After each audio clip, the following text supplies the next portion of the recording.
Alright, so today I'm going to be showing you how to make anabolic protein filled molten meal.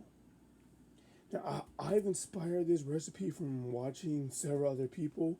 I'm going to link their channels in the description, and then I'm going to have their names posted right here. Once I edit the video up, this is my first video. But it's inspired by myself. If you love hot cereal like cocoa wheats, molten meal, all that stuff, but you stop eating it because you went on your diet, I definitely would recommend this. In my opinion, taste is 8 out of 10, especially since you're getting, a protein-filled, healthy, delicious meal. If you want to skip to here, I'm gonna put a timestamp right there for you to skip to if you wanna get past all this mumbo jumbo. But you can change this recipe up. You can use cocoa wheats, you can use less calories, you can cut the ingredients in half. You don't even use half. You don't have to use everything that I use. This is just what I'm using. Obviously, if you want to have lower calories, this entire recipe I'm going to post the macros at the end. But it's going to be around 450 or so. If that's too big of a breakfast for your calorie deficit, then simply cut the calories or change it up. Either way, it's going to be delicious. So let's get right into it. So you could make this stove top, but personally, I am going to make this in the microwave. It is much quicker. Obviously, we gotta have our food scale.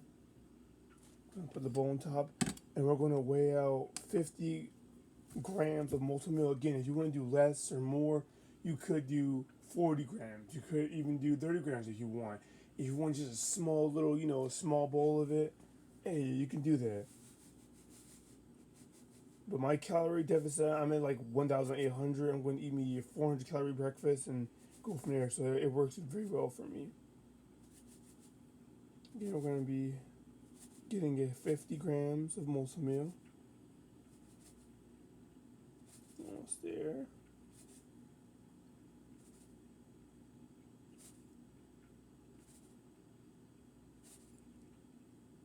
Alright. 50 grams. Oh, a little over. Okay. So then what you're going to do is you're going to tear that. We're going to add almond milk. I usually add around 240 to 250 grams, which if you didn't know is 1 cup. Millimeters and grams weigh the exact same. So millimeters, grams, doesn't matter. 1 cup, going to add this slowly. Again, I'm going to go to like 240 range, 250. Oh, little bit higher, but okay. All right, 247 now. What you're going to want to do is you're going to want to get a whisk or a fork, either or. You're going to want to mix this up real nice. Stick in the microwave for 3 minutes. Now, every 30 seconds that's in the microwave for, you're going to want to stop the microwave. You're going to want to whisk it, stir it, then heat it up again. Let the 30 seconds continue until it gets to a nice creamy consistency. The instructions are actually on the box for microwave, right? It says it right there. Your microwave might be stronger than mine, might be weaker than mine, but for me, I simply set it to 3 minutes. Every 30 seconds I stir until it's done. Usually for me, it stops at 1 minute and 30 seconds to 30 seconds. It just depends. So yeah, again, every 30 seconds you're going to want to whisk it, stir it in the microwave. Otherwise, it's going to be clumpy, it's going to be lumpy, it's going to be terrible, it's going to be disgusting. Don't do that. So I'll be right back once I do that. Alright, and that's done. And another thing I forgot to add to it is, if you want to add a bit more taste, in my opinion, add a little pinch of salt to that little milk that we had when I added the milk to the molten meal. Add a little bit of salt, and make sure you whisk or sift it, whatever you want to call it. Make sure you stir it before heating it up for the first 30 seconds. Obviously, if you're doing a stovetop, the directions vary. Now what we're going to add to it is some peanut butter fit. I'm going to get this open. again, you can lower it. You can lower what you add to it. I'm doing 10 grams. You can do 5 grams. It's all up to you, man. Whatever you want in your stuff, add it to it. I'm going to do 10 grams though.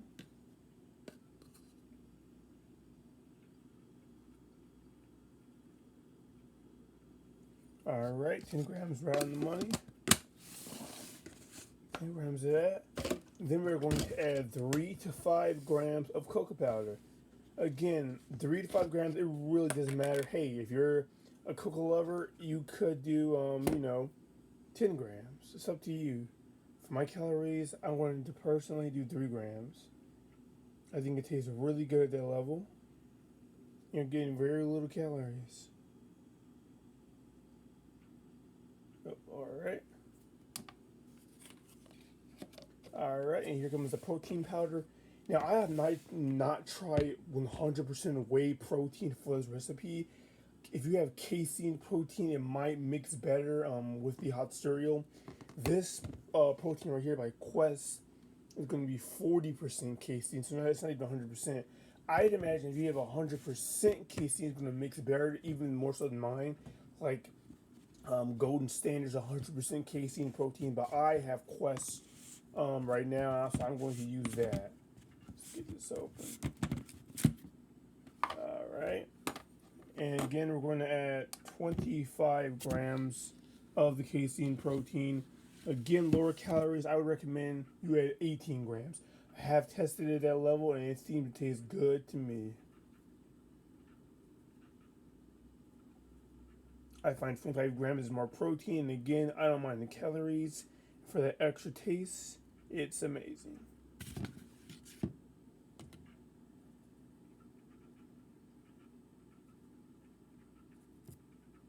Alright, 25 grams right there.